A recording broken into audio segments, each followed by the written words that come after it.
Yes, Ras al ഖൈമയിലെ ആ വലിയ farm ഹൗസിൽ ഒരു അണലിക്കുഞ്ഞിനെ കണ്ട് പേടിച്ച് ഞങ്ങൾ കുറച്ച് പേര് തലേ ദിവസം തന്നെ ഇങ്ങ് പോന്നു.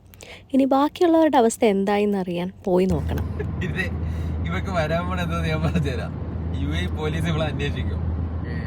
വണ്ടി ഓടിച്ച് കയ്യിൽ ക്യാമറ പിടിച്ചിട്ട് നീ ഞാനും അനന്തവും പാട്രിക്കും കൂടെ രാവിലെ തന്നെ ബാക്കിയുള്ളവരുടെ അവസ്ഥ എന്തായെന്ന് അറിയാൻ വേണ്ടിയിട്ട് പോവുകയാണ് ഫാം ഹൗസിലോട്ട്.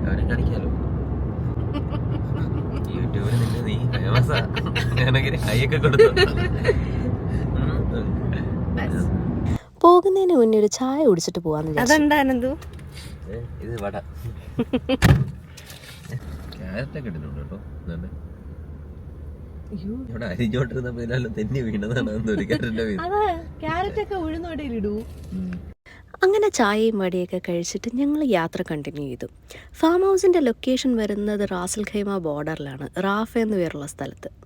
ന്യൂ ഇയറിൻ്റെ അന്ന് നല്ല തിരക്കുണ്ടായിരുന്നെങ്കിലും രാവിലെ ആയപ്പോഴത്തേക്കും റോഡ്സൊക്കെ നല്ല ക്ലിയർ ആയിരുന്നു.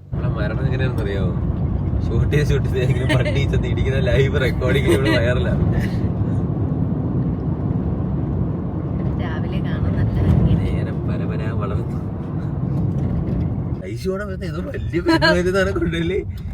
അങ്ങനെ ഞങ്ങൾ ഫാം ഹൗസ് എത്തി. ഞങ്ങൾ എത്തിയപ്പോഴത്തേക്കും എല്ലാവരും ഉറക്കം എണീറ്റ് വന്നുകൊണ്ടിരിക്കുകയായിരുന്നു. അതാ ഐശു, മഞ്ജു ചേച്ചി.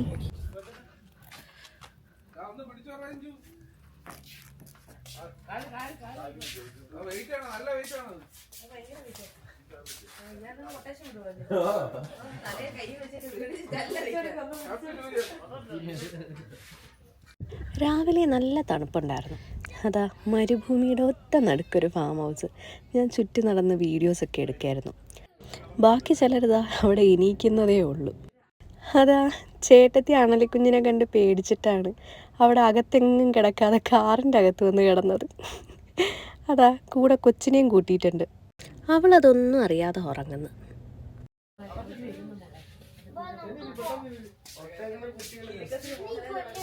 അങ്ങനെ എല്ലാവരും ഉറക്കം എഴുന്നേറ്റതിന് ശേഷം അവിടെ എല്ലാം അടുക്കി പെറുക്കി ഒതുക്കി വെച്ച് തിരിച്ചു പോകാനുള്ള തയ്യാറെടുപ്പിലായിരുന്നു ഞങ്ങൾ.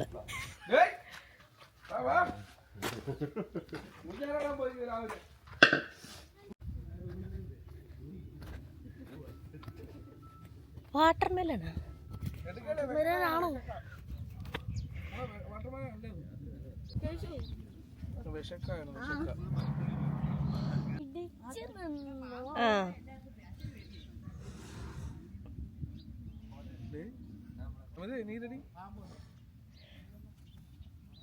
അങ്ങനെ 2025 ആദ്യത്തെ ഫോട്ടോ എടുക്കാനായിട്ട് ഞങ്ങൾ എല്ലാവരും ഒരുങ്ങി. അതിൽ ബിഹൈൻഡ് ദ സീൻസ് ആണ് ഇനി കാണാൻ പോകുന്നത്.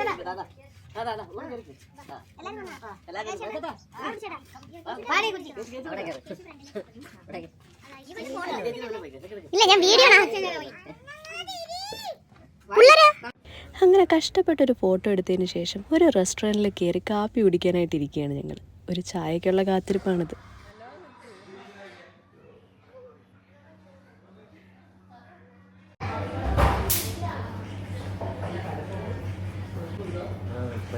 Happy new year message.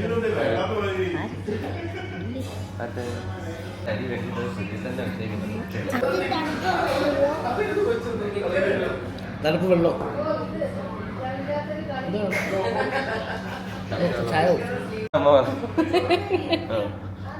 അറിയില്ല, തീർന്നതാ തോന്നുന്നത്.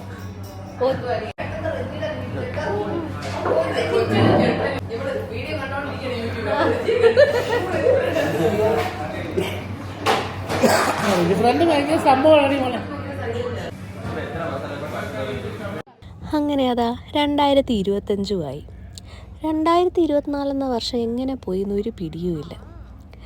രാവിലെ ഒരു ദിവസം ഞാനിരുന്ന് ന്യൂ ഇയർ റെസൊല്യൂഷൻസ് ഉണ്ടാക്കുന്നത് മാത്രം എനിക്ക് ഓർമ്മയുണ്ട്. എനിക്ക് തോന്നുന്നു ഏതൊരു സ്പെഷ്യൽ ഡേയെക്കാളിലും ന്യൂ ഇയറിൻ്റെ മെമ്മറീസ് നല്ല രീതിയിൽ മനസ്സിലുണ്ടായിരിക്കും തോന്നുന്നു. അടുത്ത വർഷവും ഈ നടക്കുന്ന കാര്യങ്ങളൊക്കെ നമ്മളെന്നും ഓർക്കുമായിരിക്കും.